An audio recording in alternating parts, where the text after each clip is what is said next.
Hello વિદ્યાર્થી મિત્રો, કેમ છો? આ ઓનલાઈન એજ્યુકેશન શિક્ષણમાં હું આપનું હાર્દિક સ્વાગત કરું છું. આજે ધોરણ 10માં સામાજિક વિજ્ઞાન વિશે આપણે અભ્યાસ કરવાનો છે. તેમાં ચેપ્ટર નંબર 10 ભારતની કૃષિ. આપણે આગળના વિડીયોની અંદર આપણે જોયું હતું કે કૃષિ ક્ષેત્રે આવેલા ટેકનિકલ સુધારાઓ વિશે આપણે માહિતી મેળવી. કારણ કે જે ભારતમાં ખેતીના જે સાધનો છે, બિયારણો છે, ખાતરો છે, આમાં જે ફેરફારો થયા હતા એ ફેરફારો, એ પરિવર્તનોને આપણે ટેકનિકલ સુધારા તરીકે આપણે ઓળખીએ છીએ. તો એ આપણે પ્રશ્ન નેક્સ્ટ વિડીયોની અંદર ભણી ગયા. હવે આજના વિડીયોની અંદર આપણે અભ્યાસ કરવાનો છે ભારતમાં કૃષિ ક્ષેત્રે આવેલા સંસ્થાગત સુધારા જણાવો. આ પણ તમારે મોસ્ટ આઈએમપી પ્રશ્ન છે. આ તમારે પરીક્ષામાં પૂછાવાની શક્યતાઓ છે. આ પણ 4 માર્કની અંદર પ્રશ્ન પૂછાય. કારણ કે ભારતમાં જે કાંઈ કેન્દ્ર અને રાજ્ય સરકારે આપણે જે કૃષિ ક્ષેત્રે જે મહત્ત્વના સુધારાઓ કર્યા છે એ સુધારાઓને આપણે સંસ્થાગત સુધારા તરીકે આપણે ગણવામાં આવે છે. તો ક્યાં સુધારા કર્યા આપણે? કારણ કે ખેડૂતોનું શોષણ થતું અટકાવ્યું છે. આજે આ ભારતમાં જે ઘણો તો ધારો હતો, જમીન ખેડનારને જમીન માલિકીનો હક આપવામાં આવ્યો છે. ખેડે તેની જમીન એ કાયદો દ્વારા આ ઘણા બધા સુધારા, જે અસમાનતા હતી એ અસમાનતા દૂર કરી છે. એટલે એ જે સુધારાઓ થયા છે, આ સુધારાને આપણે એ સંસ્થાગત સુધારા તરીકે ઓળખાય. ખાસ વિદ્યાર્થી યાદ રાખજો, સંસ્થાગત કૃષિ ક્ષેત્રે આવેલા સંસ્થાગત સુધારાઓ સમજાવો કે જણાવો. તો આ જ પ્રશ્ન લખવાનો છે. કૃષિ ક્ષેત્રે આવેલા ટેકનિકલ સુધારાઓ સમજાવો. તો આપણે આગળના વિડીયોની અંદર ભણ્યા, એ લેક્ચરમાં ભણેલા છે, એ પ્રશ્ન લખવાનો છે. બંને પ્રશ્ન આડાહવડો ન થઈ જાય એ ખાસ તકેદારી રાખવાની છે. તો જોઈએ પ્રશ્નની અંદર સંસ્થાગત સુધારાઓ. ભારતમાં જમીન માલિકી, ખેત ધિરાણ અને ખેત પેદાશના વેચાણ અંગે થયેલા જે સુધારાને આપણે શું કહીએ છીએ? સંસ્થાગત સુધારા ગણાય છે. જે કાંઈ કેન્દ્ર સરકાર અને રાજ્ય સરકારે કૃષિ ક્ષેત્રે જે મહત્ત્વના ફેરફારો કર્યા છે, જમીનની અંદર, માલિકીની અંદર, ખેત ધિરાણની અંદર, ખેત પેદાશોની અંદર, વેચાણ અંગે આ જે કાંઈ સુધારા કર્યા ને એ સુધારાને આપણે સંસ્થાગત સુધારા તરીકે ગણવામાં આવે છે. કારણ કે આ સુધારા કોને કર્યા છે? ભારતમાં કેન્દ્ર અને રાજ્ય સરકારોએ કૃષિ ક્ષેત્રે મહત્વના સુધારાઓ કરેલા જોવા મળ્યા છે. તો કેમાં કર્યા આપણે જોયું. કેમાં કરેલા છે? જમીન માલિકીની અંદર, ખેત ધિરાણની અંદર, ખેત પેદાશની અંદર, વેચાણ અંગે આ બધી જ બાબતોમાં સુધારા વધારા થયેલા છે. તો જોઈએ ક્યાં સુધારા છે એની અંદર. એક પછી એક પહેલો મુદ્દો છે, સરકારે જમીનદારી પ્રથા નાબૂદ કરી અને જે ખેડૂતોનું જે શોષણ અટકાવ્યું છે. અને એમાં જે ખેડે તેની જમીનના કાયદા દ્વારા ખેડનારને જમીન માલિકીનો સાચો હક આપ્યો છે. કારણ કે પહેલાના સમયમાં જે રાજાશાહી હતી, સાહુકાર લોકો હતા, વધુ જમીન વાવતા અને જેની પાસે કર ઉઘરાવવાની સગવડ ન હોય, કર દેવાની તેવડ તો જમીનો પડાવી લેવામાં આવતી હતી. તો આ જે પ્રથા હતી, એ જમીનદારી પ્રથા, એ સરકારે શું કરી? નાબૂદ કરી. અને ખેડૂતોનું જે આ જમીનદારી પ્રથામાં શોષણ થતું હતું, એ શોષણને પણ અટકાવ્યું છે. કારણ કે પોતાની જમીન હોવા છતાં પણ એમાં કામ કરવા માટે એ આપણે જવું પડતું હતું. ખ્યાલ આવ્યું? તો એ ખેડૂતોનું શોષણ થતું તે અટકાવ્યું. અને એ શેના કારણે શોષણ હતું? કારણ કે ખેડે તેની જમીન જેવા ઘણો તો ધારો આપણે કહીએ, એ કાયદો હતો. આ જે કાયદો અમલમાં આવ્યો, ખેડે તેની જમીનના કાયદા દ્વારા, એ ઘણો તો ધારો કહેવાય છે. ખેડે તેની જમીન એ ઘણો તો ધારા દ્વારા જમીન ખેડનારને એ જમીન માલિકીનો હક આપવામાં આવ્યો. હવે આપણે દાખલા તરીકે રાજા હોય, રાજાને 500 વીઘા જમીન હોય, તો એના ગામની અંદર જે ખેડૂતો ખેડતા ને, દાખલા તરીકે 10 વીઘા હું ખેડતો હોય, બીજા 15 વીઘા ખેડતા હોય, તો આ બધો જ સરકારે એવો કાયદો દાખલ કર્યો કેન્દ્ર સરકારે કે જે જમીન ખેડતા હોય એ જમીન પોતાની, એટલે ખેડે તેની જમીન, એવો કાયદો અમલમાં મૂકવામાં આવ્યો. તેથી જમીન માલિકીનો હક આપણને મળ્યો. ખ્યાલ આવ્યો? પહેલો મુદ્દો તો ક્યાં સુધારા કર્યા? સંસ્થાગત જમીન માલિકીનો સાચો હક આપણને પ્રાપ્ત થયો. કયા કાયદા દ્વારા, કયા ગણોતો દ્વારા ખેડે તેની જમીન, એના દ્વારા. ત્યાર પછીનો બીજો મુદ્દો, જમીન ટોચ મર્યાદાના કાયદા દ્વારા જમીન માલિકીની અસમાનતા દૂર કરેલ છે. આપણે કહીએ પહેલાના સમયમાં, રાજા રજવાડાના સમયમાં જે જમીનની અસમાનતા હતી, કારણ કે જેની પાસે જમીન હતી એની પાસે ઘણી બધી જમીનો હતી, 200 વીઘા 500 વીઘા. જેની પાસે જમીન નહોતી તો હાવ જમીન નહોતી, તો જમીન વિહોણા હતા. આ બધી અસમાનતા જોવા મળતી હતી. તો જેની પાસે જમીન ટોચ મર્યાદા, જે વધુ જમીનો હતી, એ જમીનો વગર જમીન જેની પાસે ન હોય એ જમીન અમુક આપી દેવાની, એટલે જમીન માલિકીની અસમાનતા દૂર કરવામાં આવી. એ પણ કેન્દ્ર સરકારે આ કૃષિ ક્ષેત્રે સંસ્થાગત સુધારા કર્યા અને સમાનતા લાવ્યા, કે સરખી જમીન કરી, જમીન ન હોય એને જમીન આપવામાં આવી.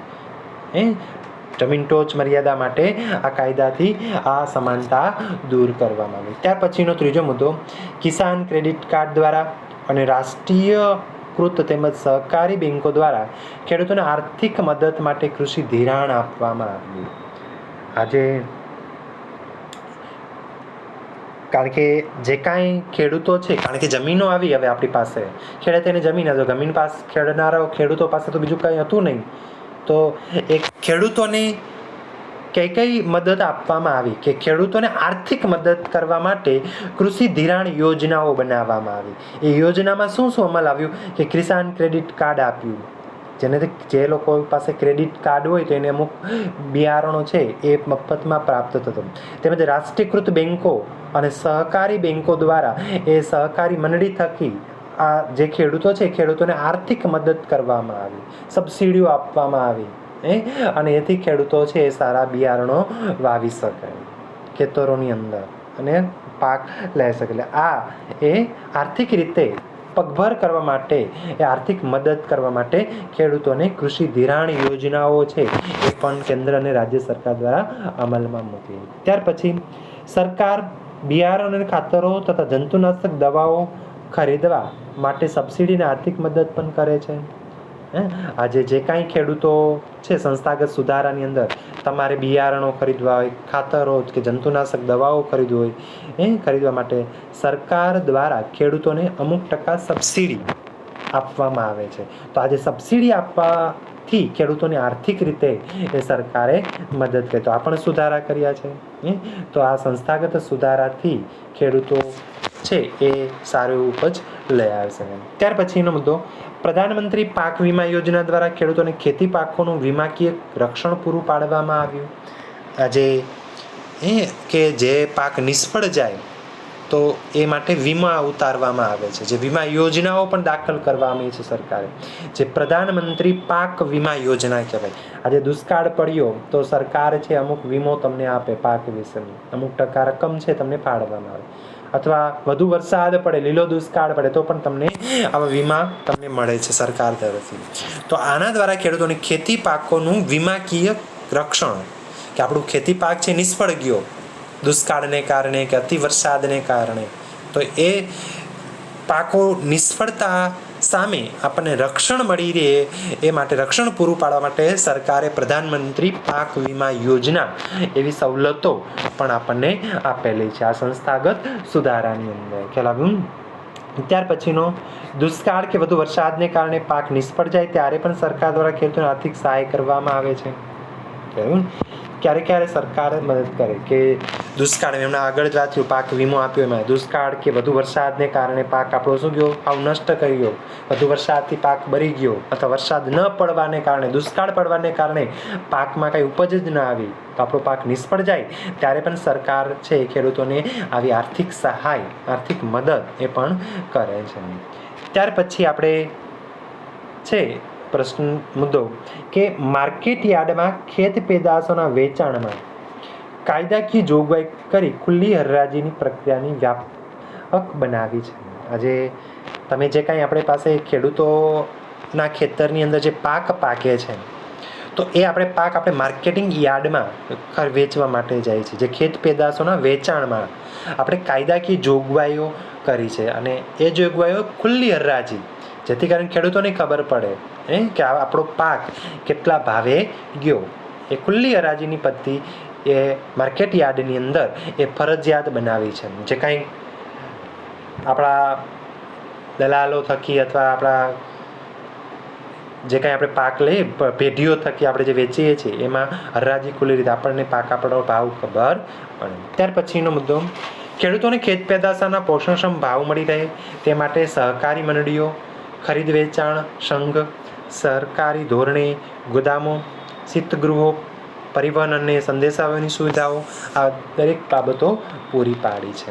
આપણા ખેડૂતોને યોગ્ય ભાવ મળી રહે, તેમની ખેત પેદાશોમાં ભાવ મળી રહે એ માટે સહકારી મંડળીઓ અને ખરીદ વેચાણ સંઘોની સ્થાપના કરવામાં આવી છે. એટલું જ નહીં, સરકારી તેમજ સહકારી સ્તરે ગોદામો તમને આપવામાં આવી છે. પરિવહન અને સંદેશાવ્યવહારની સગવડો પણ વધારવામાં આવી છે. આપણે કહીએ કઈ તમને સુવિધા આપે, આપણે કહીએ ને ટેકાના ભાવે આજે માંડવી સરકાર ખરીદે છે, નક્કી જ છે કેટલો ભાવ એનો અગાઉથી તમને કહી દઈએ. ટેકાના ભાવે મગફળી ખરીદવાનું હોય, ચણા ટેકાના ભાવે ખરીદવામાં આવે છે ને. તો આ તમને ખરીદ વેચાણની સંઘોની સ્થાપના આજે આપણને પ્રાપ્ત થઈ છે.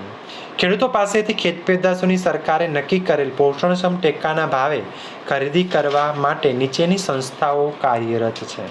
તો કઈ સંસ્થાઓ આ ટેકાના ભાવે ખેડૂતો પાસેથી એને ખેત પેદાશોના યોગ્ય ભાવે એ આપણને આ માલ પૂરો પાડે? તો કઈ પેદાશ છે? પહેલી સંસ્થા કઈ છે? ભારતીય રાષ્ટ્રીય કૃષિ સહકારી વિપણન સંઘ, આપણે જેને નેશનલ આપણે કહીએ જે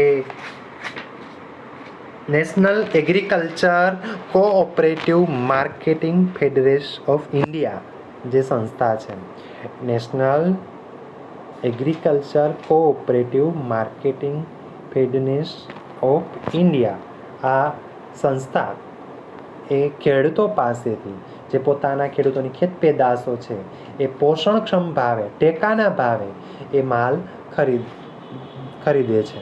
ત્યાર પછી બીજી સંસ્થા છે ગુજરાત તેલીબિયાં ઉત્પાદક સંઘ, જેને Gujarat cooperative oil gross federation તરીકે આપણે ઓળખીએ છીએ.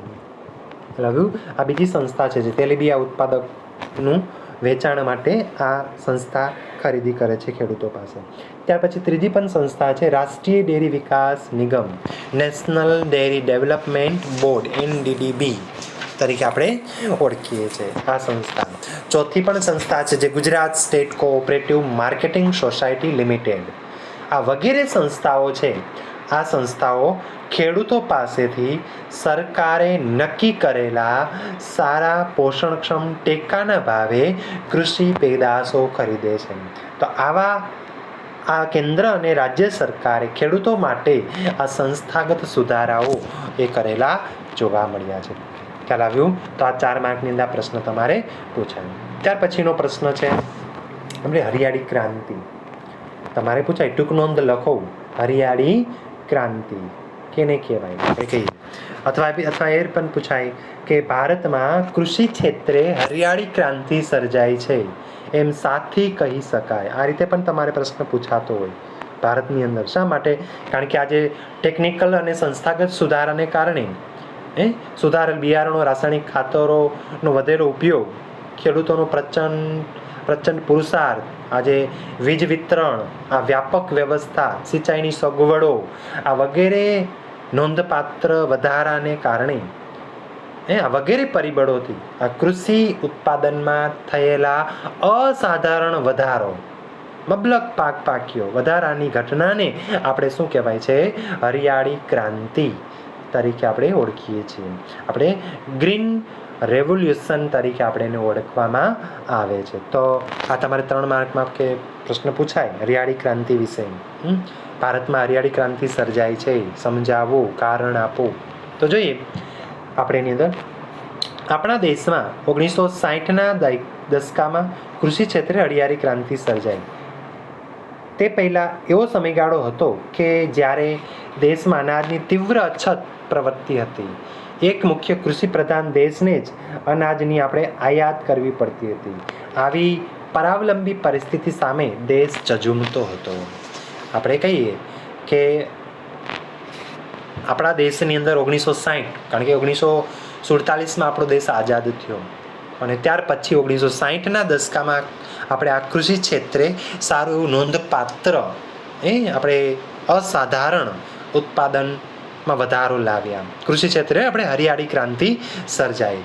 તે પહેલાંનો સમય 1960 પહેલાંના સમયની વાત કરીએ તો તે સમયગાળો એવો હતો કે જ્યારે આપણે દેશની અંદર અનાજની તીવ્ર અને તીવ્ર અછત પ્રવર્તી હતી, અછત જોવા મળતી હતી, કારણ કે એટલું બધું ઉત્પાદન નહોતું થતું.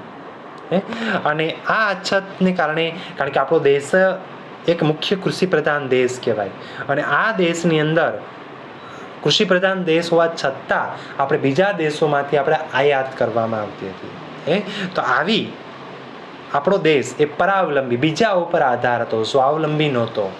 પરાવલંબીની પરિસ્થિતિ સામે આપણો ભારત દેશ એ ઝઝુમતો હતો. પણ 1960ના દાયકા પહેલાંની વાત છે. 1960 પછી તો આપણે સ્વાવલંબી બની ગયા છે.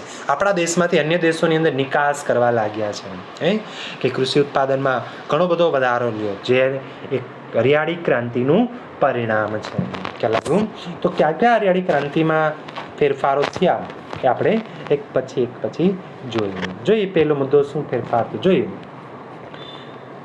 કે આપણે હરિયાળી ક્રાંતિ તરીકે પહેલાં ઓળખીએ એ બાબતે, કે બિયારણની સુધારેલી જાતો, રાસાયણિક ખાતરોનો વધેલો ઉપયોગ, દેશના ખેડૂતોનો પ્રચંડ પુરુષાર્થ, મહેનત આપણે કહીએ, અને વીજ વિતરણની વ્યાપક વ્યવસ્થા, સિંચાઈની સવલતોમાં થયેલ સુધારાઓ, આ વગેરે પરિબળો થકી આ કૃષિ ક્ષેત્રે ઉત્પાદનમાં થયેલ અસાધારણ વધારાને આપણે હરિયાળી ક્રાંતિ તરીકે ઓળખવામાં આવે છે, જેને ગ્રીન રેવોલ્યુશન તરીકે આપણે ઓળખીએ છીએ. કારણ કે પહેલાં બિયારણો સુધારેલા નહોતા, રાસાયણિક ખાતરો નહોતા, દેશનો ખેડૂત એટલો બધો શિક્ષિત નહોતો, પુરુષાર્થ કરી શકે એમ નહોતો, અને આપણી પાસે વીજળી નહોતી, વીજ વિતરણની વ્યાપક સુવિધા પણ નહોતી.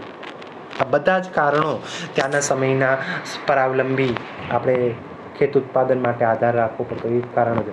આજના સમયમાં બધી જ બાબતોમાં ઉત્પાદન વ્યાપક પ્રમાણે જોવાય છે. બિયારણમાં, ખાતરોમાં, ખેડૂતનું પુરુષાર્થમાં, વીજળી લાઇટનો વ્યાપક ઉપયોગ, સિંચાઈની સારી એવી સવલતો, ટપક, ફુવારા પદ્ધતિ, આ વગેરેને પરિબળોને કારણે ખેત ઉત્પાદનમાં અનેક ગણું ઉત્પાદન થવા લાગ્યું, વધારો થવા લાગ્યો, જે એક હરિયાળી ક્રાંતિનું એક પરિણામ છે. એને આપણે ત્યાં પછીનો મુદ્દો, હરિયાળી ક્રાંતિનો મુખ્ય ઉદ્દેશ હતો. શું હતો ઉદ્દેશ? કે કૃષિ ઉપજમાં વધારો કરવો. ખેડૂતોને આપણે કહીએ કે વધુ ને વધુ પ્રમાણમાં રાસાયણિક ખાતર અને કીટનાશકોનો ઉપયોગ કરવા માટે પ્રેરિત કરવામાં આવ્યા, અને કૃષિ ઉપજમાં વધારો કરવા લક્ષ્યને હાંસલ કરવામાં સફળતા પણ આપણને મળી. કારણ કે એને સફળતા મેળવવાની હતી. કૃષિ ઉત્પાદનમાં વધારો કરવા માટે એ આપણે હરિયાળી ક્રાંતિનો મુખ્ય ઉદ્દેશ કેવો છે? તો એ આપણે કેવો ઉદ્દેશ છે કે ખેડૂતો માટે સુધારેલ બિયારણો, વધુ પ્રમાણમાં રાસાયણિક ખાતરો અને જંતુનાશક દવાનો છંટકાવનો ઉપયોગ કરવો, એ તરફ પ્રેરિત કરવા, ખેડૂતોને વારવા, અને પરિણામે તો આપણા ખેતીની અંદર કૃષિ ઉત્પાદકતામાં વધારો થશે. તો આ વધારાને લક્ષ્યને પ્રાપ્ત કરવા માટે આ દરેક ભારતના ખેડૂતોને એ સફળતા પ્રાપ્ત થઈ છે, અને એના થકી આપણે આ ખેત ક્ષેત્રે હરિયાળી ગ્રીન હાઉસ ઇફેક્ટ, હરિયાળી ક્રાંતિ તરીકે આપણે એ સફળતા મેળવી છે. ત્યાર પછીનું, હરિયાળી ક્રાંતિથી ઘઉં અને ડાંગરના પાકમાં વિક્રમજનક ઉત્પાદન થયું છે. આપણે કહીએ કે જે હરિયાળી ક્રાંતિથી કયા પાકોની અંદર સારું એવું પરિણામ પ્રાપ્ત થયું છે? તો હરિયાળી ક્રાંતિથી કહી શકાય ડાંગર અને ઘઉંનું જે પાકનું ઉત્પાદનમાં અસાધારણ, વિક્રમજનક એ ઉત્પાદનમાં વધારો થયો છે. એટલું જ નહીં, અને એની સાથે સાથે આપણે કહીએ કપાસ, શેરડી, શણ, તેલીબિયા જેવા રોકડિયા પાકો છે. આ રોકડિયા પાકોમાં પણ ઉત્પાદનમાં નોંધપાત્ર વધારો જોવા મળ્યો છે. શા માટે? કારણ કે સુધારેલ બિયારણ આવ્યું, અને સાથે સાથે એને પોષણક્ષમ રાસાયણિક ખાતરો મળ્યા, અને કીટનાશક, જંતુનાશક દવાઓનો ઉપયોગ થયો, અને એને કારણે ઉપજમાં વધારો થવા લાગ્યો. તો આ એક હરિયાળી ક્રાંતિનું પરિણામ છે. ઉત્પાદનમાં નોંધપાત્ર, વિક્રમજનક એ પરિણામ પ્રાપ્ત થયું. ત્યાર પછી મુદ્દો, દેશમાં પહેલાં જ્યાં ખાદ્ય અને એની અછત હતી, ત્યાં આજે અનાજના પર્યાપ્ત ભંડારો છે. એ હરિયાળી ક્રાંતિને કારણે. કારણ કે પહેલાંના સમયમાં આપણે દેશમાંથી આયાત કરવી પડતી હતી, બીજા દેશોમાંથી આપણે મંગાવવું પડતું હતું અનાજ, આપણો કૃષિ પ્રધાન દેશ હોવા છતાં હરિયાળી ક્રાંતિથી આપણે અનાજ આજના સમયમાં એ પર્યાપ્ત પાત્રમાં આપણે ઉત્પાદન કરી શકીએ છીએ. દેશની અંદર પહેલાં જે અનાજ નહોતું ત્યાં આજે અનાજના ભંડારો ભર્યા છે એમ કહી શકાય. એ પણ એક કારણ છે. ત્યાર પછીનો બધો એક સમયે ભારતમાં દુષ્કાળ સમયાંતરે અનુભવાતો પ્રકોપ હતો. આ હરિયાળી ક્રાંતિ પછી તેની ખાસ અસર જોવા મળી નથી. અનાજના બફર સ્ટોકને કારણે દુષ્કાળ કે અછતની પરિસ્થિતિનો સરળતાથી આપણે સામનો કરી શક્યો છીએ. કારણ કે હરિયાળી ક્રાંતિથી આપણે અનાજ ઉત્પાદન કરી શક્યું. અને જો પહેલાંના સમયમાં 60ના દશકામાં જો હરિયાળી ક્રાંતિ પહેલાં જો દુષ્કાળ પડે તો તેના સમયે આપણે એક પ્રકોપ જેવો અનુભવ આપણે કારણ કે મહામારી હાડમારી એટલી બધી વેડફવી પડતી હતી ખેડૂતોને કે અનાજનો પણ ફાફા મારવા પડતા હતા. કારણ કે ત્યારે એટલું બધું ઉત્પાદન નહોતું. પણ હરિયાળી ક્રાંતિ પછી ખાસ એવી અસર જોવા મળી નથી કે આવા ક્યાંય પ્રકોપો જોવા મળ્યા નથી કે અનાજના ભંડારો ભર્યા છે, બફર સ્ટોક ભર્યા છે. જો દુષ્કાળ પડે, અછત આવે તો પણ આપણી પરિસ્થિતિ સરળતાથી આપણે એની સામે અનાજ સંગ્રહિત પડેલું છે, એની સામે આપણે સામનો કરી શકાય તેટલું અનાજ હયાત છે. ખ્યાલ આવ્યું? તો આ હરિયાળી ક્રાંતિનું એક પરિણામ છે. ત્યાર પછી છેલ્લો મુદ્દો, અન્ય ક્ષેત્રે દેશનું સ્વાવલંબન અને હરિયાળી ક્રાંતિની સીમાચિહ્ન એક ઐતિહાસિક પરિણામ છે, એક સિદ્ધિ છે. આપણે કહીએ હરિયાળી ક્રાંતિ થકી આપણે અન્ય ક્ષેત્રે દેશ કેવો બન્યો? સ્વાવલંબન. પહેલા દેશ કેવો હતો? પરાવલંબી હતો, બીજા ઉપર આધાર રાખવો પડતો હતો. એટલે સ્વાવલંબી એ હરિયાળી ક્રાંતિની સીમાચિહ્ન રૂપ એક ઐતિહાસિક સિદ્ધિ છે. ખ્યાલ આવ્યું? તો આટલા મુદ્દા તમારે હરિયાળી ક્રાંતિની અંદર પૂછાય. આજે રોકડિયા પાકોનું વાવેતર વધતા કઠોળ અને ધાન્ય પાકોનું વાવેતર તથા ઉત્પાદન ઘટ્યું છે. અને એક જ પાકનું પુનરાવર્તન થતાં જમીનની ફળદ્રુપતા પણ ઘટી છે. વિશ્વના દેશોને કૃષિ ક્ષેત્રે ઉત્પન્ન ટેકનોલોજીનો ઉપયોગ કરીને જે પ્રગતિ સાધી ત્યાં સુધી પહોંચવામાં આપણે બીજી હરિયાળી ક્રાંતિ માટે સજ્જ થવું પડશે. આપણે કહીએ ને આજે હરિયાળી ક્રાંતિ થકી બાજુ ફાયદો પણ થયો છે. ધાન્ય પાકો અને ક્ષેત્રનું સારું ઉત્પાદન થયું, સામે રોકડિયા પાકોનું ઉત્પાદન શું થયું? ઘટ્યું. એક ને એક વારંવાર આપણે પાક ઉગાવતા ગયા, પુનરાવર્તન થતું ગયું અને એને કારણે આપણી જમીનની જે ફળદ્રુપતા હતી એ જમીનની ફળદ્રુપતા શું થયું? ઘટાડો થયો. એટલે વિશ્વની અંદર દેશોની કૃષિ ક્ષેત્રે જે ઉત્પન્ન કરવા માટે જે ટેકનોલોજીનો ઉપયોગ કર્યો, એ ટેકનોલોજીની આપણે પ્રગતિ કરી, એ પ્રગતિ સાધી તો સામી બાજુ એ ત્યાં સુધી પહોંચવા આપણે બીજી હરિયાળી ક્રાંતિ સજ્જ થયું. કારણ કે એને પ્રદૂષણ સામે એટલું વધી ગયું. તો એ પ્રદૂષણને જાળવી રાખવા માટે, પ્રદૂષણ ઓછું કરવા માટે આપણે એવા ગ્રીન હાઉસ ઇફેક્ટો તૈયાર કરવા પડશે. બીજી હરિયાળી ક્રાંતિ માટે સજ્જ થવું પડશે. બરાબર? તો આપણે આ બંને પ્રશ્નો તમારે પૂછાય એ કૃષિ ક્ષેત્રે આવેલા સંસ્થાગત સુધારા અથવા હરિયાળી ક્રાંતિ વિશે ટૂંક નોંધ લખો, અથવા ભારતમાં કૃષિ ક્ષેત્રે હરિયાળી ક્રાંતિ સર્જાય છે એમ સાથી કહી શકાય. બે પ્રશ્નો સુધી આપણે રાખીએ. પછીના નેક્સ્ટ વિડીયોની અંદર આપણે અભ્યાસ કરશું.